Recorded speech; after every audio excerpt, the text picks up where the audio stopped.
I want opinions. She want a demon. Hey Connor, how are you? Hello, Congresswoman. How are you? I'm good. I'm good. It's Lori, please. Lori, you're like the cool Congresswoman I heard. I don't know who told you that, but it certainly wasn't my children. Well, I got to be honest. I feel like a lot of politicians who campaign are super cool during their campaigns. And then when they get elected, they kind of turn into politician dweebs. But I think you're killing it, man. Well, well, thank you for that, Connor. It's the nicest thing anyone said to me so far today. Well, let me introduce myself real quick. My Yeah. name is Connor Hallway. I've been Yeah. running this show for some time now. And over the past year, I've been producing a movie in Boston. Oh, cool. About And I'm aiming to release it all over the state this upcoming fall. nice. And what's the movie on? I can't tell you that. You got to show up in theaters. What's wrong with you? Fair enough. So you're releasing it in the theater. It's not going to be streamed like I've been catching all my new releases. Well, I think it would be totally beneficial to people who work in movie theaters around here if Yeah. people actually shift back into theaters. What do you think? Well, you know what? We're moviegoers, so I can't wait to go back to a theater with my kids. We Now, love are the you a popcorn. Netflix woman or are you an Amazon Prime woman? I watch Netflix, Hulu. I watch a lot of Disney Plus. I've got 7 and 11-year-old girls. I'll tell you, I just binge watched the Isabel Stewart Gardner Museum series about the theft. It was terrific. It's only 4 episodes. It's great. Hey, before we move on, Lexi, you want to say hi? This is our producer, Lexi. Hi, Lexi. Hi, Lori. How are you? I'm good. Thank you so much for joining us. No, it's my pleasure. I'm sorry it took us so long to schedule and get this done. It's been a busy first part of the year. It's all good. I heard you also had COVID. What was it like for you? Well, My it's really COVID hard. sister. It was frustrating. I got it, after a full year of vigilance with I've got 3 older stepsons and I was like on them all the time. And then I get it. And I'm the only person in my family who got it, which was the good thing.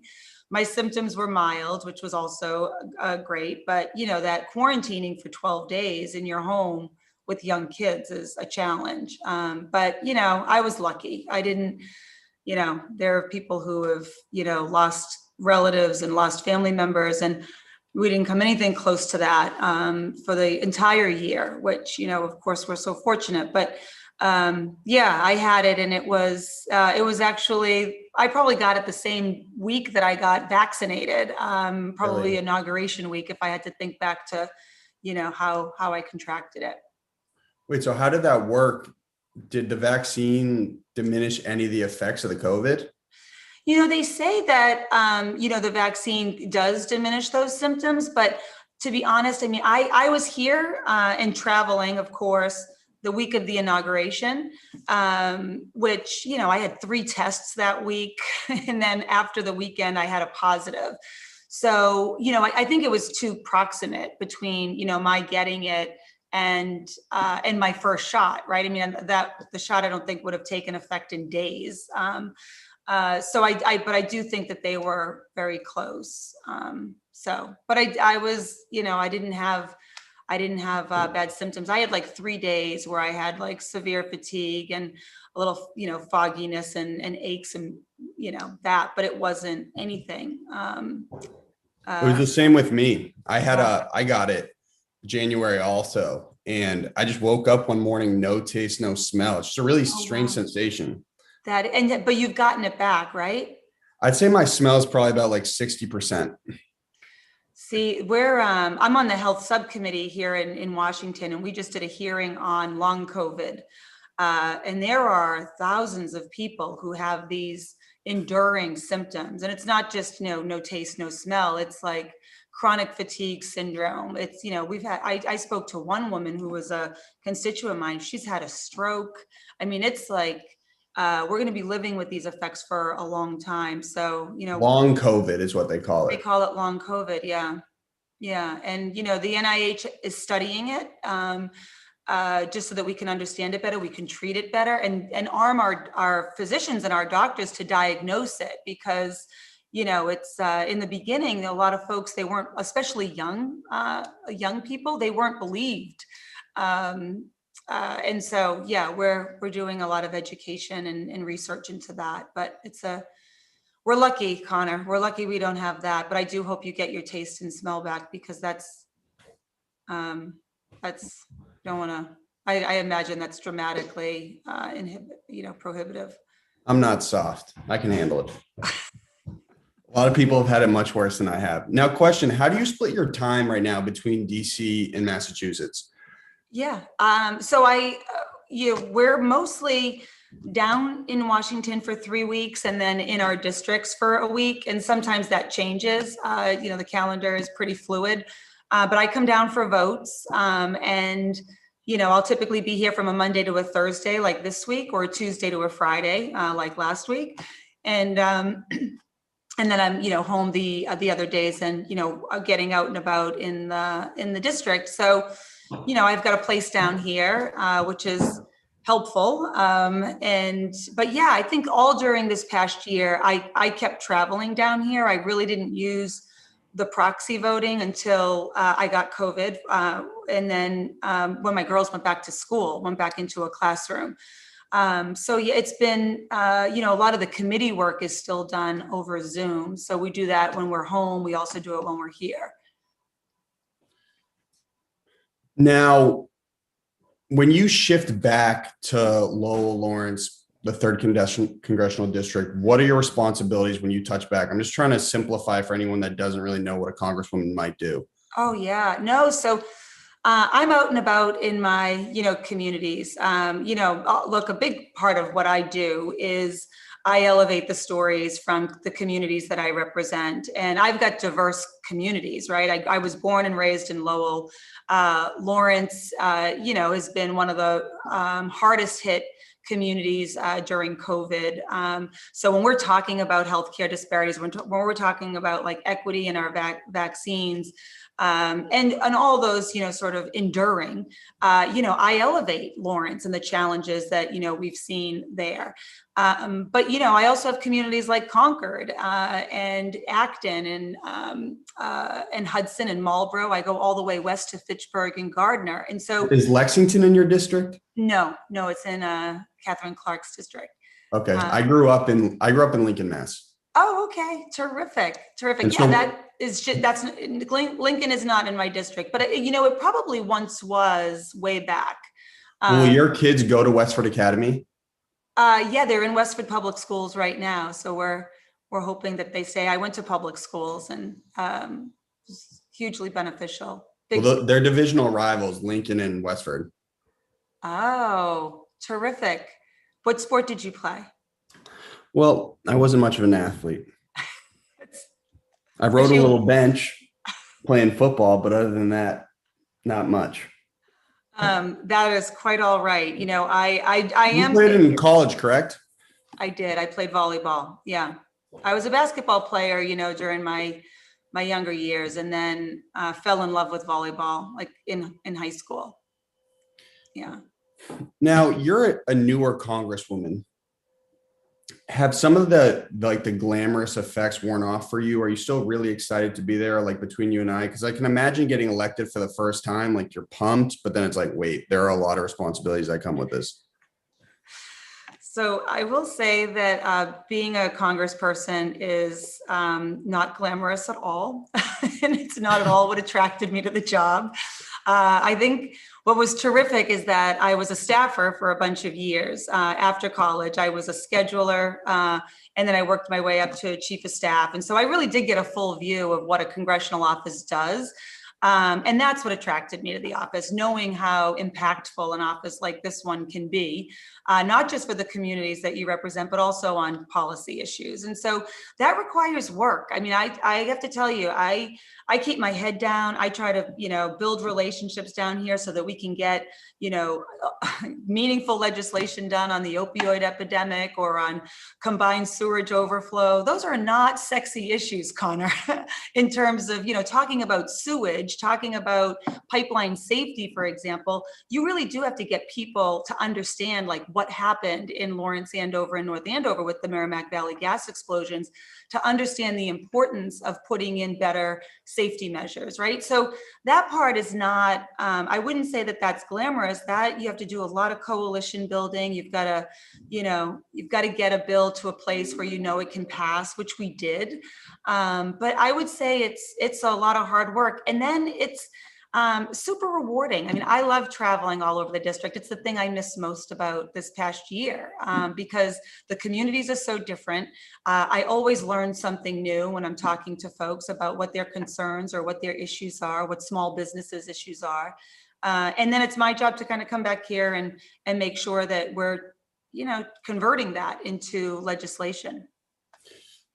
Now, you shifted from a corporate setting, correct, initially?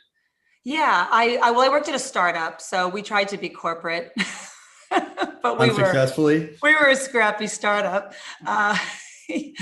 Yeah, and so I started there, and then I started my own very small boutique consulting company.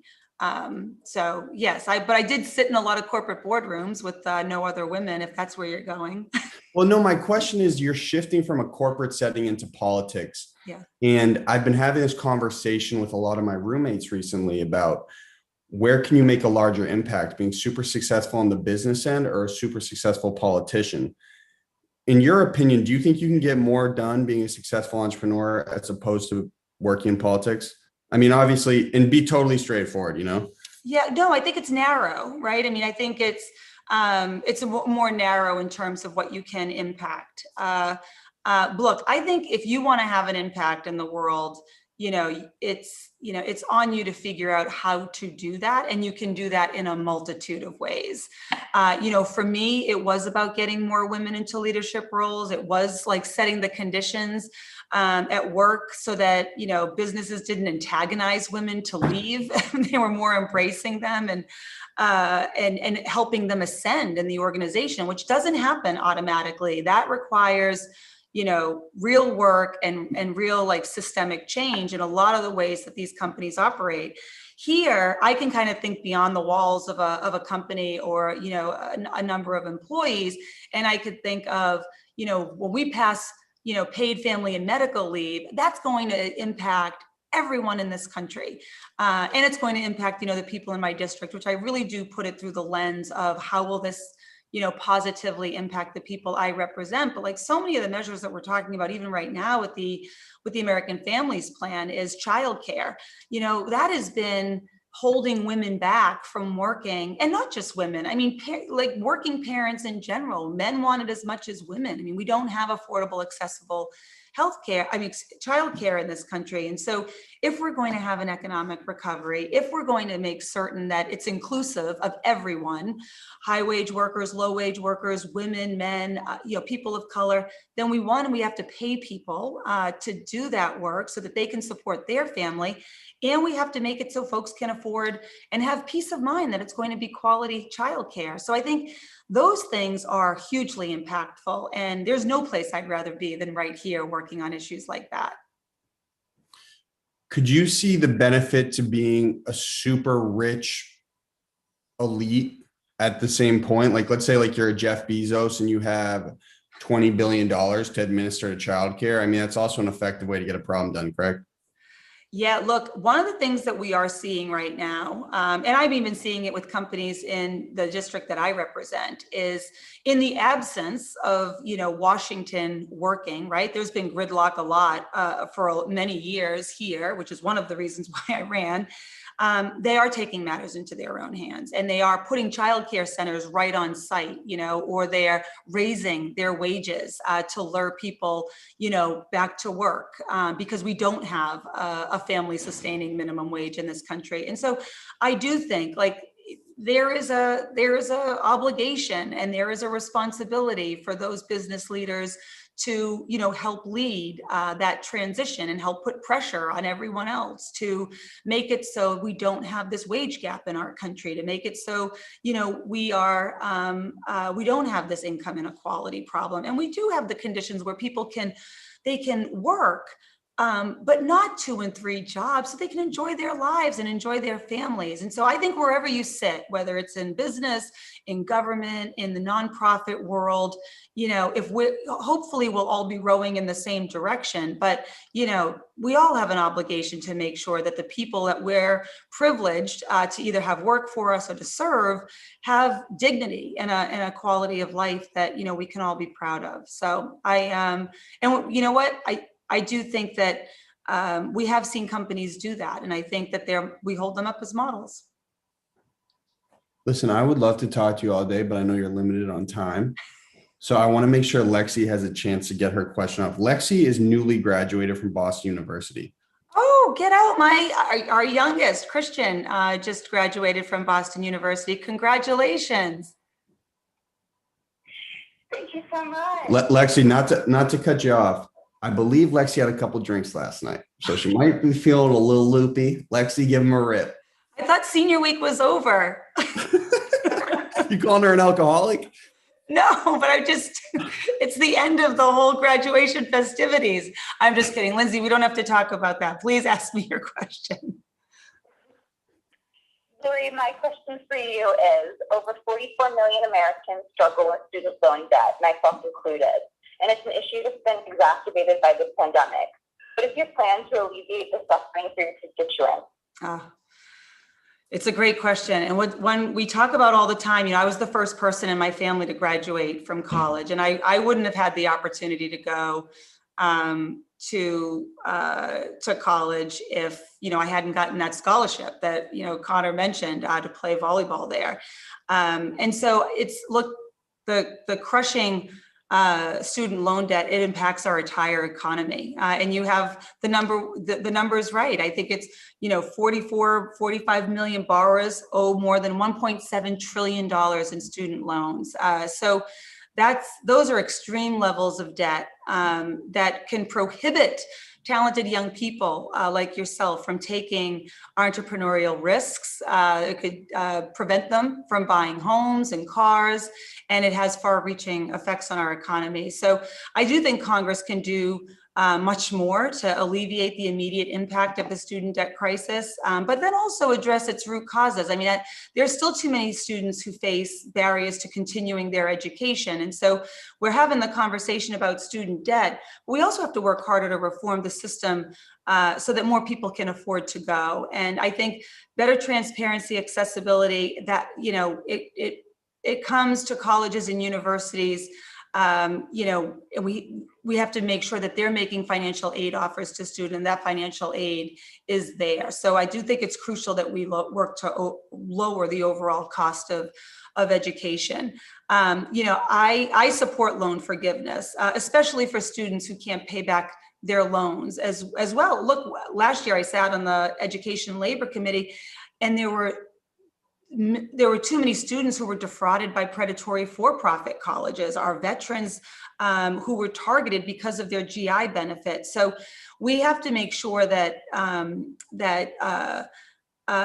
we deal with this debt crisis. And frankly, it's going to be an economic boon when we do, because people will be able to use their disposable income to reinvest in our economy. So student loans can't leave it can leave too many people right now stuck in a cycle of poverty after finishing their education, and there's no excuse for us to let that persist in the wealthiest country in the world. So I agree.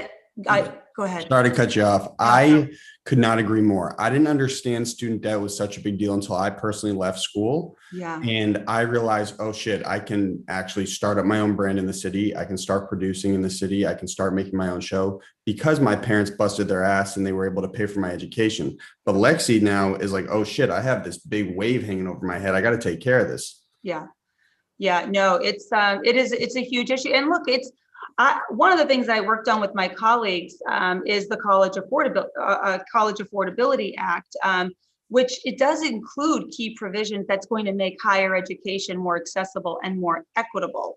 It tackles the rising cost of tuition. It makes, college more affordable for low and middle income students by increasing Pell Grants, eases the burden of student loans so that The existing loans are cheaper, easier to pay off. It cracks down on these for-profit colleges, which are predatory. And it also holds, schools accountable for providing students like a quality education that leads to a rewarding career. So there's no question. And look, right now we've got an administration that's talking about not just, free community college, right? Those 2 extra years after high school, but also that will be certificate bearing and will lead to a good paying job when done right. But also universal pre-K for 3 and 4-year-olds. And that is going to do so much to close the achievement gap in our country, and also to make the necessary investment in our future. I mean, when we talk about winning the 21st century, we can't do that if we've got, 44 million people saddled with student loan debt, and some of them not able, to work in good paying jobs with no promise of getting underneath it. So I think debt cancellation is a big piece of that. And I think targeting that to those in the most need first, to make sure our education is serving them is where we need to go. Okay. Again, normally our episodes are a little more in depth, but I know you're very busy. I thought this was in depth. I think we can go deeper, man. Next time. I mean, if you're running for something, you guys are on some sort of press run, we'll do like a good sit down or something like that. And I just wanted to say your office is like perfectly symmetrical. Oh, well, thank you for that. We just moved. Do you have the OCD bug a little bit? A little bit. A little bit. A lot bit. We were in a closet beforehand. I picked a bad number. They give the offices out on a lottery. And I never really relied on luck in my lifetime. I picked a really bad number. And so the last 2 years, so now we picked a better number. We're in a much nicer office. The team is so thrilled because they're looking forward to coming back. Many of them haven't even been here yet. And it's they're going to have the space that they deserve. So it's a perfect square. I can tell it was meticulously put that way. Because since I just directed a movie, we aim for symmetry in a lot of our frames. I'm like, this is like perfect what we got going on here. Now, we have 2 ending bits for the show. Yeah. Listen real close. I'm only going to say them once. Okay. You ready? Yep. Okay. The first one is, hey, I made a movie in Boston, like we talked about. When it's ready, which I'm hoping this fall, I'd like to put it in some theaters in Lowell, Lawrence area. Yeah. Your family, show up with the hubby and the kids and just watch it and enjoy it. Can you? So it's family friendly. I've got a 7-year-old. Can she watch it? I don't know about the 7-year-old. The BU graduate definitely, but not the 7-year-old. Good to know. That's why they have ratings. Exactly. So that's number 1. Number 2, this is how we start and end the show. You say, hi, your name, and this is my golden hour. Directly after, no break, hi, your name, and that was my golden hour. Okay. Whenever you're ready. Don't mess it up. Hi, I'm Lori Trahan, and this is my golden hour. Hi, I'm Lori Trahan, and that was my golden hour. Perfectly executed. Hey, thank you so much for your time. Thank you. I'll shout out to David for setting it up. Yeah. You did a great job. Shout out to Francis. And I will try to get your address so I can ship you guys some t-shirts. Oh, thank you. And best of luck with the movie. Lindsay, best of luck with post-graduation. And hopefully